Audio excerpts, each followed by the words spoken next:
It was very exciting. I had the opportunity to spend just a minute or two in her earlier session. Had I stayed longer, I could not have left.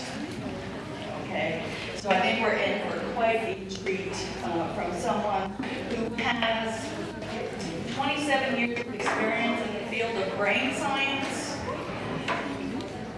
and is an international speaker and chose to spend some of her time with us here in Greeley, Colorado. So I think that's pretty special. Please welcome Julie Anderson.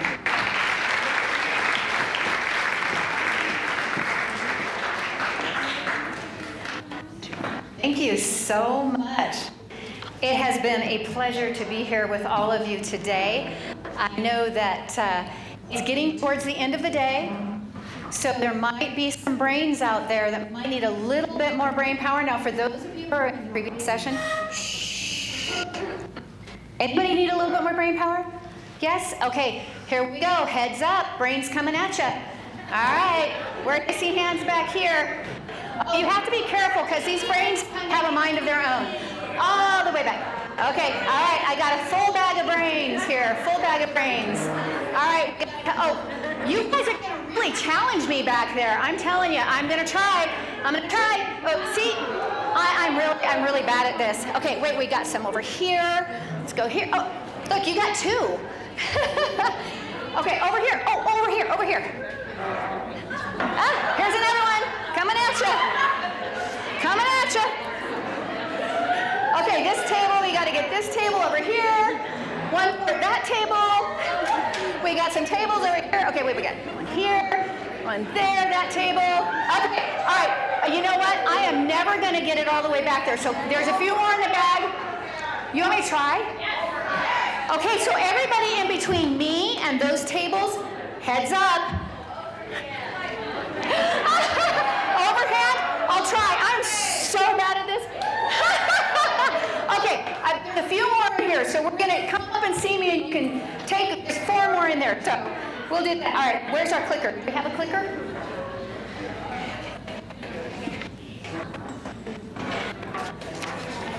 All right, so we're gonna, we just did the brain power, so we're gonna bypass that one. All right, we'll go to here, if I have to, man, I can, oh, it's on the floor, down here. At this point, I really want to thank all of you in this room. As I mentioned in the previous session, you are up against some challenging things that 20, 30 years ago did not exist, right? You're up against the fact that, our little kids just don't have, their elevators do not reach the top floor until they're in their early 20s, right? So you've got a prefrontal cortex that just is not developed yet, which makes reasoning with them a little challenging. In addition to that, you have technology, right? You have technology that also interferes. And the benefit is that every single one of you in this room has the ability to shape that psychological base of that brain in such a powerful way. So the influence that you have is huge, and I personally thank you so very much for everything that you do. Absolutely. Like, this is for you guys. This is a challenge, right? It's a challenge out there. So we're going to jump into this. We're going to move pretty fast through this presentation. We've got a couple of exercises that we're going to do that are going to be really fun. First, I want to talk about the stages of brain development, and then we're going to talk about the stages of psychological development, and then how do you best foster these little brains as they grow. The first stage of development is in utero. It's from conception to birth. There's amazing things that happen here. The first trimester, by the end of the first trimester, you have 3 sections of the brain: the action portion, the emotion portion, the cognitive portion. It's that developed by the end of the first trimester. The second trimester is full of incredible neuronal growth. Like, we're talking incredible growth. As a matter of fact, between weeks 12 and 14, there are as many as 15 million new brain cells every hour.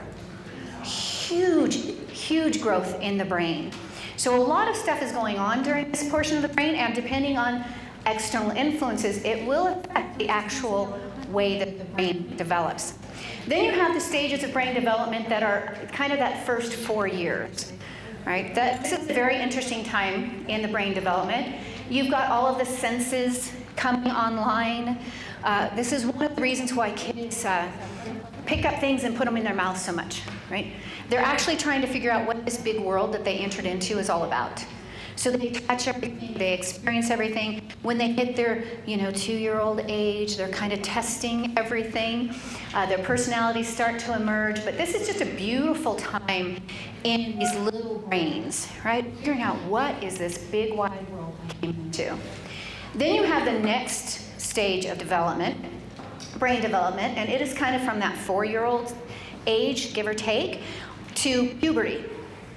And this is the time when those little brains are figuring out, this is more the psychological growth of how they fit into the world. And so you've got language is really coming online, right? They're learning language.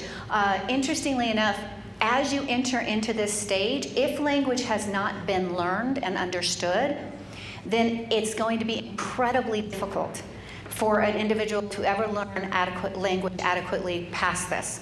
The brain goes through this interesting thing called pruning.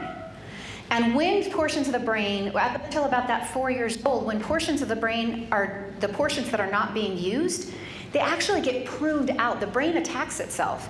If it's not getting used, it's going to kill those nerve cells and make way for growth of the ones that are being used more. So what we don't want to see is we don't want to see the high stress where the brain is saying, get rid of the language because I need the room to manage stress. Because it will actually do that. It will actually prune out unused nerve cells. So then you've got all of the math, all of this external learning that goes on in the brain that the brain is going through during this stage of development. And then you've got that stage from puberty to early 20s. This is when the prefrontal cortex really starts to come online. It doesn't completely wire itself to the emotion center until somewhere around the age of 23 to 25, depending on which expert you're talking to or what neuroscience research was done. It might be 25 and it might be 24 or 23. So this is where they really begin to understand the consequences of their actions up at about that 20 to 23 age. When you're asking a 15-year-old, why did they do that? And they give you that blank stare, it's because the elevators aren't working yet. They may have the prefrontal cortex developing, but the pathway there just isn't quite there yet. So this is that stage. And then there is an additional stage. And this is that last piece. And a lot of people don't think about this as a stage of brain development from the early 20s to 30. Your brain's not completely done until you're about 30 years old. How many of you knew that? Yeah, there's a few in the room. You see, what's not done until you're about 30 years old is the myelination of the neurons. So the axons of each nerve are covered with this myelin sheath. And that myelin sheath helps to keep that brain from short-circuiting. It's like the plastic wrapping around electrical wiring, right? It helps to make sure that the message going from one end to the other end is clear, and that's what happens in the brain. So really, we're not completely brain mature until around the age of 30. Now there's an additional challenge that jumps in and just kind of muddies the water. I'm going to talk about the brain-personality connection in a little bit, but what happens is external influences. So that's kind of the real small nutshell of what's going on in the brain development itself. Now you've got the psychological development that matches those stages. And because of that, something called the ACE score, or the Adverse Childhood Experience score, that psychological development can actually damage parts of the brain development and change the possibilities of the future for our wonderful young children. So let's talk about those stages a little bit here for a minute. The first stage is, again, going back to that in utero, right? When the mother, the host, is experiencing a lot of adverse experiences herself, if she's in a toxic relationship. So we're not talking about toxic substances. That's a little different. We're talking about literally her stress level. If due to her life experiences during these 9 months or these 38 weeks, you will have changes that take place in the brain itself. Neuroscience has shown that the levels of cortisol, as they raise in the host, in mom, they're actually passing through the placenta into the brain of the child, of the developing child. So what you wind up having is a child that is predisposed. Their brain is literally pre-programmed to be more reactive to stressful situations. Their cortisol receptors in their brain are actually more alert than the average child.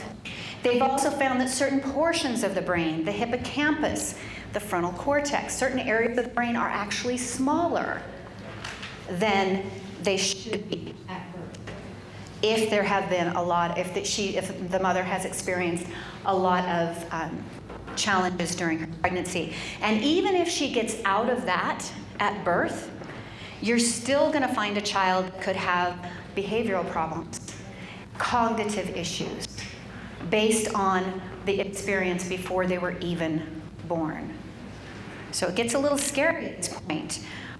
This quote from these researchers in developmental psychology or psychopathology: the children of the most anxious mothers during pregnancy had double the risk of emotional and behavioral problems compared to children of less anxious mothers. So the challenge is, for all of you, is where were we 6 years ago? How many babies were born out of the COVID problem, right?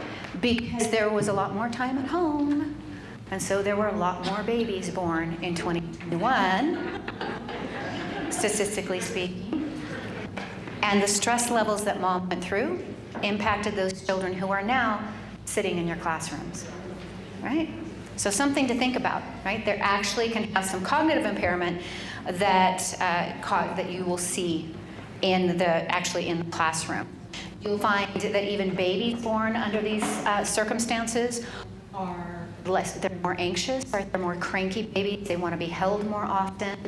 Toddlers are more, almost tend to develop ADHD. You start seeing that at an earlier age, 3 years old, 4 years old. Behavioral issues, ones that throw temper tantrums more. A lot of that could stem directly from that in utero.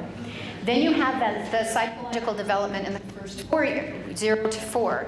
Now this, like I said, it's kind of when they're trying to figure out what the world is about, right? They're putting everything in their mouth, they're investigating everything, they're climbing everything. They begin to, at 2 or 3 years old, test everything, every boundary. Well, if the world for them at this point in time is a hostile world, they're figuring out that the world is a hostile place. Okay? So you're starting to get these kids towards the end of that. So you can have children that enter your classroom that they just think the world is all about fighting and survival. Right? So it gives you these extra challenges that you have to deal with. Then you have the next phase, wait a minute. What am I doing? I don't know what I'm doing. Let me go back. Let me go there. Okay, so now the development psychologically of this, no, I'm still, okay. I'm watching this and watching, it's moving at a different stage. So remember, this is where they're figuring out where they belong in the world, where they fit into the world. So the impact here is huge, huge. I tell people the most damaging thing that can be done to an individual's vision of themselves, their self-importance, their self-esteem, the most damaging things are the insignificant things said to them by significant people in their lives. So when we're talking about the adverse childhood experience in this, it doesn't have to be a physical abuse, a sexual abuse, some major trauma.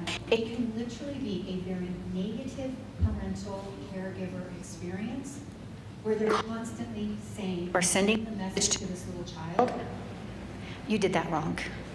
What's wrong with you? Right? How many times have you heard that? Right? What's wrong with you? So what are you programming to this child? It's being programmed that there's something wrong with them. This is huge, and it impacts that psychological development. Then you get to the next stage, and what's very interesting is as you enter, and it'll flip in a minute because it flipped over here. There we go. What's interesting is kind of when puberty starts, there's this door that almost closes on the psychological development to a certain extent of that early psychological development, because the brain is now very busy worrying about creating a sexual being, right? Because now the brain is flooding the body with hormones, and the body's going through major growth and changes that it hasn't experienced before. So psychologically, it's kind of like, okay, we close the door. Programming here is done. We know where we fit in the world, and now we're going to go on and develop relationships. So depending on that experience up until that point, it's going to affect psychologically the relationships that are built and developed, and the self-esteem that is built and developed in the puberty years. And I'm not going to spend a ton of time on that because that's not your area of development. And then your mid-20s, you really see it show up. You see individuals who have a high score. This is when you really see it. You see the addictions, you see the negative consequences of bad relationships, right? Abusive relationships, things like that. And it all kind of stems all the way back there to in utero development. So what do you do? Right? What do you do? How do you combat this? I like to tell people that a high score of those are a lot of negative experiences up until the time they come into your classroom. It doesn't determine really a child. It will influence it, but it doesn't determine it. You have the ability. Stable, supportive caregiving can change a lot and help with their brain development in a huge way. So we're going to talk about things that you can personally do, right? What neuroscience is helping us to understand and helping us to see that you can do in your classrooms when they are under your influence that can counteract a lot of the negative things that may have happened earlier. Right? So let's talk about some of those things. The first thing that I want to talk about is honoring their emotions. So a lot of times we look at these little ones that are throwing a temper tantrum, or little Billy that hit little Bobby, or little Susie that took the blocks away from little Jane, and we're looking at them as, oh, this is a behavioral problem that I have to intervene in, and I have to let them know this behavior is bad. Now, I'm not saying that you don't direct in these situations. You obviously have to have a measure or a lot of control in the classroom. You can't just let it go unchecked. However, the way you do it is incredibly important. So interesting neuroscience has showed us some fascinating things. When someone feels misunderstood or ignored, the exact same areas of the brain, or invalidated, the exact same areas of the brain that engage when you are in physical pain, engage when you are in emotional pain. They engage when you're not validated. The same neurological responses take place in this situation. Right? Fascinating. So it's perceived as pain. It's perceived as physical pain. Then these little ones will start to disconnect socially. Right? It increases the emotion center in the brain. So when you look at the brain, you have the three main sections. You have the lower region. Some people will call it the reptilian brain. I call it the action section of the brain, the action portion of the brain. This is the portion of the brain that is responsible for a lot of the, it's got the cerebellum, it's balance, there's balance memory is in here. A lot of activities take part in this part of the brain. It's 100,000 times faster than the thinking portion. The emotion portion of the brain is the amygdala, it's the limbic system. It's the hippocampus, it's the hypothalamus. This portion of the brain is responsible for memories as well as fight, flight, freeze, conserve, withdraw. And this is the portion of the brain that will kick into gear 80,000 times faster than you can think whenever threats come along. Now, when a threat comes along, I give the example, I illustrate it this way. If you're out late at night in one of the busiest, maybe not so safe areas of Greeley, I don't know if there are that, right? So if you're out late at night, you've stayed at a restaurant until the restaurant's closed, you know, we're there with your BFF and you give them a hug goodbye as you walk out the door, they're going this way, you're going this way. And it's a long, scary walk to your car because it was busy and you have a ways to go. And as you're walking along, you see through the corner of your eye, your brain picks up a dark figure moving towards you. In that split second, 80,000 times faster than you can think, and this is happening in all your children when they get stressed out, 80,000 times faster, the brain goes, ooh, danger. I need to take control of the brain, control of the body, because I need to get from point A of danger over here to point B of safety.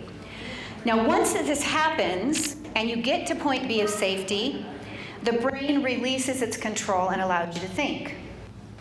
Now, here's the challenge. In order to move very quickly from point A of danger to point B of safety, your limbic system needs a lot of energy because it's going to flush the body with something called glucocorticoids. And these glucocorticoids will allow you it surges the body with adrenaline, norepinephrine, cortisol, so that you can breathe deeper, so your muscles can move faster to get from danger to safety. In order to do that, it has to shut down other portions of the brain because it has to take the energy from somewhere. It doesn't just magically make it. So it shuts down the immune system to slow crawl. It shuts down the digestive system to slow crawl because in the next 5 minutes, it doesn't matter if your immune system's online, it doesn't matter if your food's digested, if you get killed, right? It's just a reaction to get you to a safe place. And the third area that it shuts down is the top part of your brain, the cognitive portion of your brain, the thinking portion of your brain. So that's why a lot of times when you're in high stress situations, you can't think. It is the exact same thing with a child. So you add to the fact that they don't necessarily have a strong prefrontal cortex yet, and they're working on emotion, you're increasing their anxiety, and you're flooding their brain, or their brain is being flooded with cortisol and norepinephrine, all of those things. If they get in trouble and you're not validating their feelings, then their self-worth is going to go down the tube, right? So what do we need to do? Well, we need to just simply honor their feelings. We need to show empathy, because guess what? When we engage our prefrontal or our mirror neurons, and we acknowledge these emotions, we can give a dopamine push to the brain, which is a feel-good. We increase oxytocin. Oxytocin is that bonding neurochemical. It's what surges in the body of a new mother when she's nursing her new baby, which allows her to get up 5 times a night and still be able to function. So it increases oxytocin, so it bonds them to you. It reduces that cortisol and it calms that amygdala. It shuts it down. So now they can do a little bit of thinking. So again, I'm not saying allow behavior as much as acknowledge the emotions behind the behavior, because that's the way you're going to calm the amygdala, and then you can help them. You can become the prefrontal cortex for them that they don't have, and you can help them and reason through to the next step. Right? So here's some just examples. It's a good, if you want to take a slide, take a picture. We're not going to go over all the details of it, but it's just different ways that you can, instead of the negative of stop doing this, don't do that, what's wrong with you, calm down, you're hyper. How can you reorganize your words? Take a deep breath and say, how can I say things that will help them? I'm acknowledging their emotion, but we're still solving the problem. Okay? So we're not, again, in lieu of time, we're not going to go over. Did everybody get it? Did you get it? I still see pictures, people taking pictures. Good? Okay. All right. So the next one is pay attention to your body language. Right? If you were to come up to me and you were to say, Julie, I have a question for you. And I'm like, yeah, what did your brain just do? Oh, she's not interested. Oh, I said something wrong. Oh, she's got to go. Body language, only 15% of our communication is what we say. The other 85% is facial expressions, body language, tone of voice. So watch your body language. Watch that engagement of are you open to them? Stop and ask yourself as you go throughout the day. Smiles and eye contact are incredibly important for brain development. The Center for Developing Child at Harvard University says central to the experiences during early childhood and brain development happening at that time are the relationships with caregivers. Even though you're teachers, you're still a caregiver to a certain level. Relationships between are dependent on early reciprocal interactions. These interactions, sometimes referred to as the serve and return, shape the developing brain. So that eye contact is incredibly important. The words you use are also important. Fascinating neuroscience research has been done on words and how words affect the brain. Remember the frontal lobe? This is what we want to always try to activate and encourage the growth in. When we use positive words like love, peace, loving kindness, we increase the cognitive reasoning portion of our brain, which is that frontal lobe. When we use positive words more than negative words, we actually activate the motivational centers in the brain. So think about what that is from a book called The Words Can Change Your Brain by Dr. Newman and Dr. Wahlberg, by the way. So think about what are the words that you're using. Do they tend to be more on the negative? This is self-examination time here. Or do they tend to be more on the positive? Harvard University did a study, and they found that words that were connected to rewards, victory, security, produce that oxytocin in the brain. Right? Oxytocin is that bonding neurochemical. It can make that child feel safe and secure in your presence and valued. However, when negative words become the primary, you prevent the brain from producing stress management chemicals. In addition to that, it increases the activity in the amygdala, in that limbic system. And we don't want that, because when that happens, then it programs these little brains towards the negative. So they grow up with a negative bias. And if they already have negative childhood experiences happening at home, then that's just, you're just compounding that. So we're going to do an exercise here. I want everybody to stand up for a minute.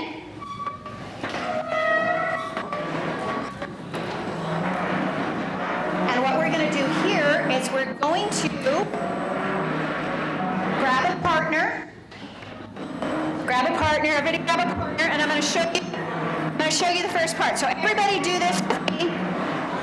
It's going to be 1, 2, 3, and 4 with your partner, okay? 1, 2, 3, 4. So practice that. Everybody grab somebody. You don't have to grab somebody. Do you want to be my partner? Look at him. I'm getting the VP up here. Or is this the P? Is this the P? Or is this the vice president? Or this is the V? I got me the VP up here, guys. Okay, practice for just a couple minutes. So 1, 2, 3, 4. One more time. 1, 2, 3, 4. Okay, now I'm gonna add something to it. All right. So here's what you got to do. As you're doing this, because this is going to work your brain in a beautiful way. Your brain will be on fire on a PET scan if I were scanning it right now. You're going to go, I loved doing this with you. May you be victorious and win in life. Okay? Ready? Go ahead and say it. Doing this with you. May you be victorious and win in life. I love it. This is so fun to watch this, right? Everybody's laughing. This is awesome. All right, can we give our VP here a big round of applause for helping me out? Okay, don't sit down yet. We got one more, because this time you're going to do this in your brain. You're going to do this, you're going to say this to your brain. And this is something you can teach your little kids in the room to do. Right? Cross your arms like this and kind of rub your shoulders, tap your shoulders a little bit. Cross-body work's really important for the brain. I'll explain that another time. All right? And you're going to say to yourself, to your brain, you are amazing. I love your support. Okay. Beautiful. Teach little kids to do that. It's amazing. Okay, everybody can sit back down. But what I can guarantee right now is that your brain is on fire, and I just gave you a hit of dopamine and oxytocin. Exactly, right? Raise the brain. Okay. All right, now next, we're going to talk about honoring their DNA brain codes. We want to hand out the papers. So we've got these little mini assessments that are going to be handed out to you. They are in English and in Spanish, so indicate which ones you would like. We're going to take these in just a moment. You're just going to have them and hold on to taking them for a moment, because I want to talk about honoring the actual brain DNA code. One of the things early in my training that I received was understanding that we have the ability to use certain portions of our brain with less effort, literally less glucose burn. So when I talk about the brain-personality connection, I'm talking about the brain stimulus level, the brain gender, the communication style, or AKA learning styles, and the brain dominance. We're going to focus on a couple of things to help you to understand what Dr. Richard Hare did. He did his studies out of Stanford University in the Bay Area of California, and he found that most brains are believed to have an innate energy expenditure advantage in one of the 4 cerebral divisions. In that division, the brain uses less oxygen, glucose, and micronutrition to do functions in that portion of the brain. You're probably saying right now, well, what on earth does that mean, Julie? What it means is, to help you understand what this means physically for you, I want you to take and fold your hands like you see our little girl over here on your left. Right? So fold your hands like so. Now, some of you have the left arm on top like me. Who has the left arm on top like me? You know what? You're all good to go. Can I speak privately with everybody else later? Okay. I'm just teasing. It's just the way your brain told your hands to fold, and you automatically did it without any effort. Now what I want you to do is I want you to shift your fingers so that they're intertwined to the opposite, and the opposite thumb is on top. How does that feel? Weird, bad, awkward. Another way to illustrate it is to fold your hands like the little boy on your right. Some will have the right arm on top, some will have the left arm on top. If you try to do it the opposite, how does it feel when you try to do it the opposite? Not as good, right? Uncomfortable. Here's the thing. To do it the way that I instructed you to do it the first time, it didn't take hardly any energy. It was automatic for your brain. To do it the second way, it took a lot of extra energy. So what you wind up having is you have areas of the brain that each of these children have that are wired in their DNA code naturally, and those are what I call their brain strengths. Okay? So we're going to talk about brain predominance. We're going to talk about introversion, extroversion levels. There's also communication styles and brain gender and nurture, but we're not going to discuss those last 3. So we're just going to talk about introverts and extroverts and ambiverts right now. Really quick. About 30% of the population on either end of the scale, extreme introverts or extreme extroverts. Then you have ambiverts, which are right down the middle. They're about 40% of the population. So when you see this, what this means is this is not how shy or outspoken our little kids are, or we are as adults. This is how much external brain stimulus does your brain like at any given moment in order to function at its peak. So some of our little kids have very naturally wide awake brains. They don't need a lot going on. As a matter of fact, if there's too much activity, too many kids, too much talking, too much noise, they'll actually get really quiet and they won't want to jump in and join everybody else. Could be because they've got an introverted brain. Their brain is so wide awake and it's taking so much information in second for second that it doesn't like the extra noise. Then at the other end, you have our little kids or adults, right? That their brains are naturally very sleepy. Very sleepy. So what they have to do is move a lot. They talk a lot. It's as if they're taking pictures of the world with a tiny little telephoto lens. So they're constantly in motion. Do you have one of these in your room, right? Where they're just constantly in motion, and maybe they could have ADHD, they could, or they could be so extroverted that if they sit for too long, their brain gets bored. And because they don't have prefrontal cortex access yet, they don't know how to articulate that to you. So they're causing problems. They're getting up and moving around. And it could just simply be because they have a very extroverted brain. And giving them the extra activities of helping clean up or cleaning the erasers or whatever that looks like, understanding that their brains need the physical movement in order to stay awake is very important.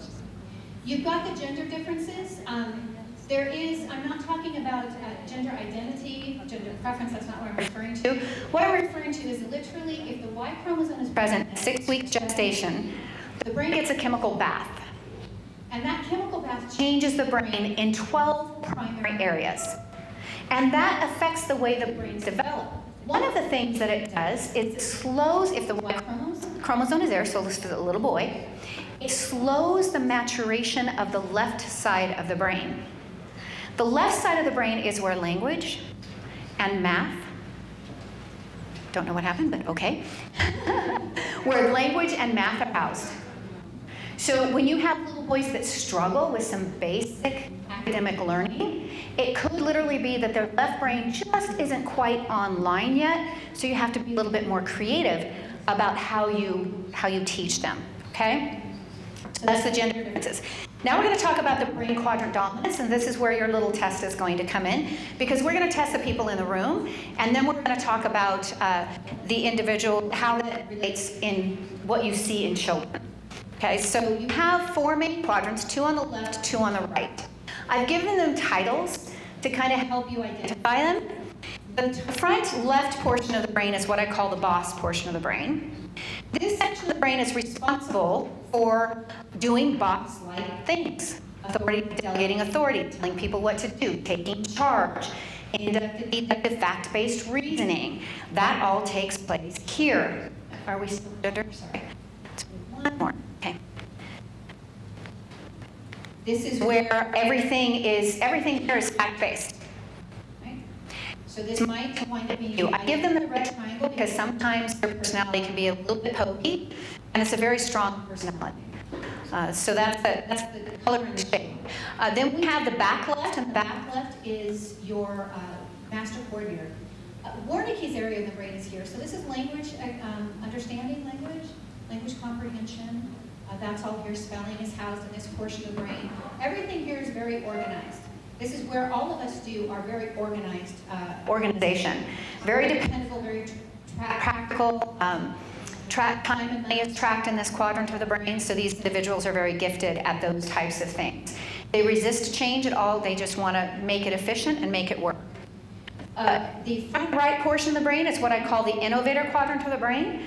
This is where all of your out-of-the-box thinking takes place. This is where your abstract thinking, your abstract creation takes place. Your abstract art takes place here. The home of entrepreneurialism is here. The home of sarcasm is here. So if you know any sarcastic people, they might be little innovators. They love change. They love risk. They love new experiences. That's our innovators. Then your back right quadrant is all about connectedness. These are your nurturers. These are the individuals who are very sentimental about everything. For them, everything is connected. That's why I give them the green circle. Home of drama and music is in this quadrant of the brain, so they're oftentimes very naturally gifted in music. So that's your 4 quadrants. What I want now is I'm just going to give you about 1 minute to take the little assessment that you have, and we're going to identify what you are, and then I'm going to talk about how this relates to children. Okay, so I'll be quiet for just 1 minute because that's about all I can be quiet for. Extroverted female auditory.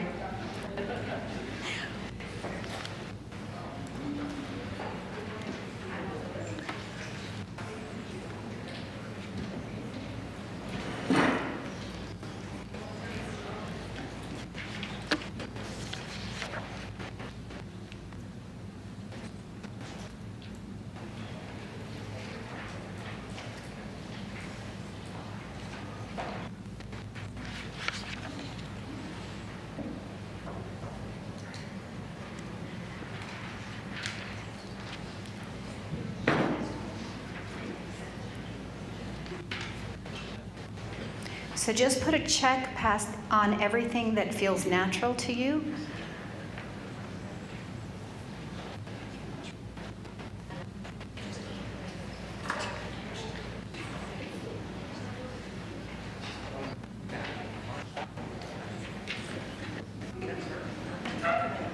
Okay, once you have a total, I want you to circle whichever of the 4 quadrants you had the highest score in. And do me a favor and stand up, because we're going to split the room up into 4 quadrants. And we're going to look at the room when it comes to the brain personality connection and the brain. And then we're going to talk about how it applies to our little children. Okay, so everybody stand up once you have your totals. Where's your lowest? So she asked, what happens if you have a tie? Where's your lowest count? You want to stand diagonally opposite of your lowest count. Okay? So what we're going to do is everyone who scored highest in the red triangle or the boss quadrant, please come stand in the front left corner of the room. We're just pretending that this is a brain. So section 1, over here in the front left portion of the room. Section 2, back by the sound over there, that is the master coordinators. That's section 2, back left portion of the brain. Everyone who scored highest in section 3, please come stand over here in the front right corner of the brain. Everybody who scored highest in section 4, stand in the back left corner or right corner of the brain of the room.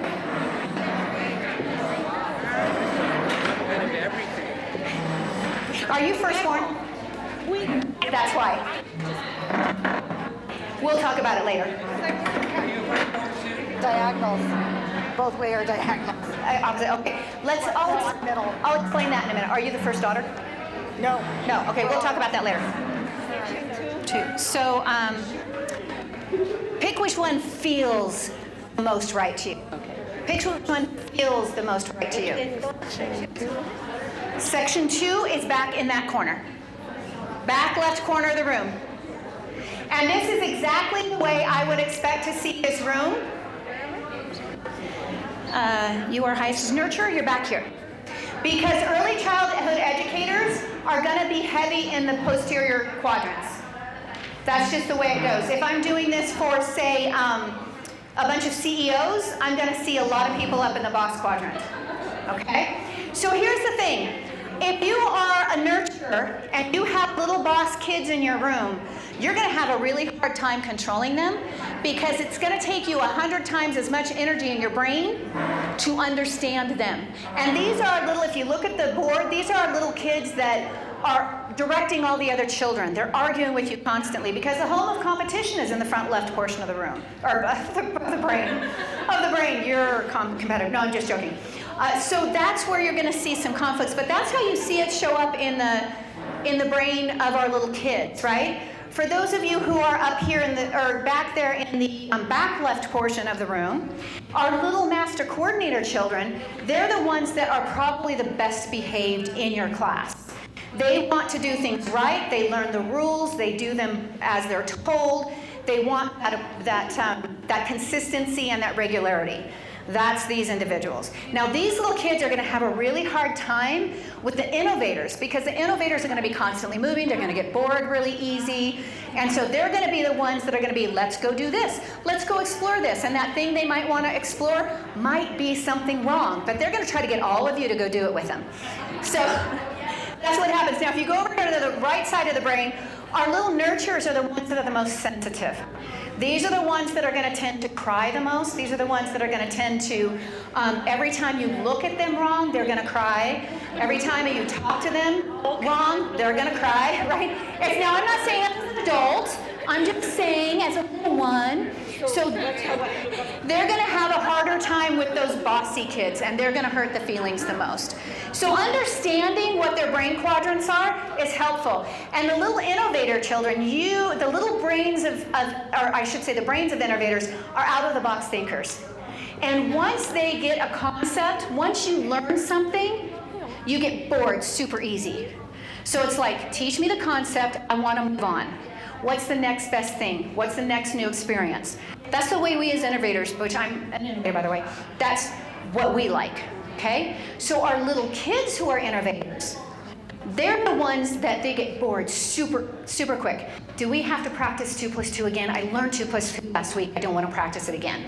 So they can be kind of troublemakers sometimes because they're constantly wanting to do something different. Okay, everybody can sit back down. Thank you very much.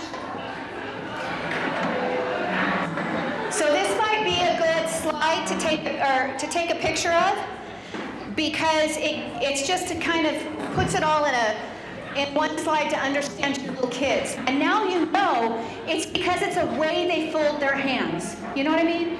It's the way their brain is wired.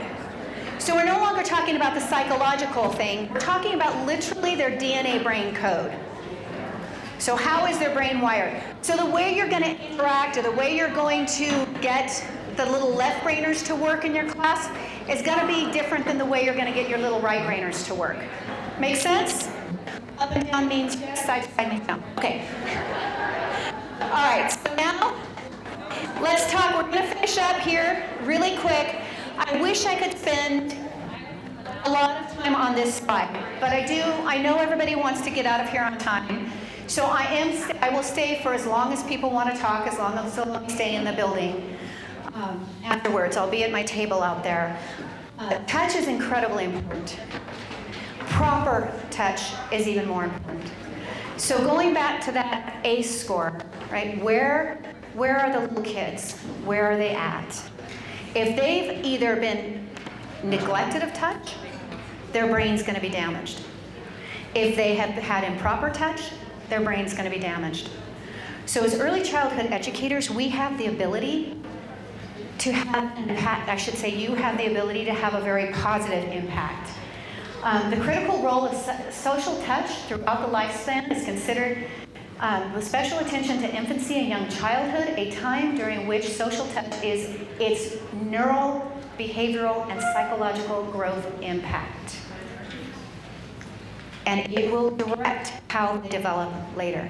There's a Miami Touch Research Institute, one of the famous touch research institutes. They've done a lot of study on it. They found that babies in their premature ward who were touched for 15 minutes, 3 times a day, they were released from the hospital, or they gained 47% more weight, and they were released from the hospital 3 weeks earlier than any other babies. Touch is incredibly important. They did a study on teachers, and they showed that teachers who did 5 seconds, so 1, 2, 3, 4, 5, who touched the shoulder of the children in their classrooms for 5 seconds daily, they got a higher rating by the children as a better teacher. And those students outperformed other children on their follow-up tests. Touch. 5 seconds. There's just, I brought up my notes, but there's too much to go over. Talk to me later. Touch is incredibly important. So think about how can you do a safe touch with these little kids? Can you give them hugs? Can you just touch their shoulder gently when you're talking to them? It activates their brain differently, and it's going to train their brain that at least in safe situations, touch is okay, depending on what their early childhood impact is. Laughter is another highly important thing. And I don't know, back there at the sound booth, is there a way that if you touch the picture itself, are the slides connected to sound? No? What was that? Oh, okay, then I don't know. Let me see if I can play this and then hold the microphone here. Laughter is incredibly important, especially if it's a negative world at home. Laughter is one of the best things to give you a dopamine hit. It is one of the best things to flood your brain with oxygen because you're literally taking deeper breaths. Just 15 seconds of laughter will shift your brain chemistry, give you dopamine hits, give you serotonin hits. Oops, wait a minute. Let me see here. If I can get back, let me see if I can manage to do this. Is it a touch screen? If I can't do it, then we'll move on.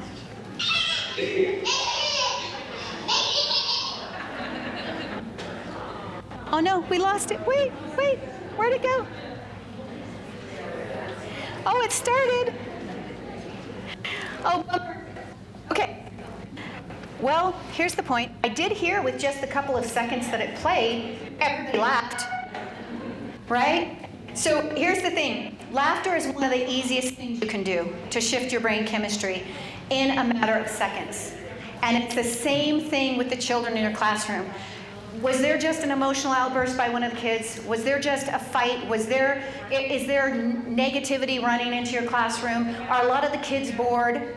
Are you really tired because it's the end of a long day and you wish the speaker would get off the stage? That's when you incorporate laughter, right? Because that's going to shift the brain chemistry instantly. So think about how can you infuse laughter. Teach them mindfulness techniques, again, in lieu of the time. We can't go into exactly how you do this, but all of us should be doing mindfulness techniques. And when you teach these little kids, just take a minute, wiggle their toes, put their feet on the floor, wiggle your toes, feel your knees, kind of move your hips, touch your hands, feel your face. What do you hear? What do you see? What do you smell? When you take them through this exercise, you're bringing them completely present. When you do that, you are now opening up their brain for powerful, positive suggestion. So teach them these mindfulness techniques, because then you can also teach them when they are losing it, when they have their meltdowns, they can come here. Okay? So teach them this. And teach them to be thankful. At the end of every class, just ask them, what was the greatest thing that happened to you today? And then back that up by, what's the thing you are proudest of yourself for today?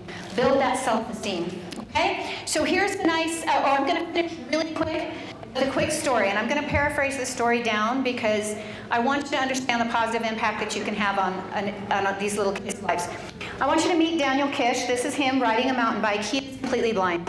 Not legally blind, he is completely blind. He has 2 glass eyes.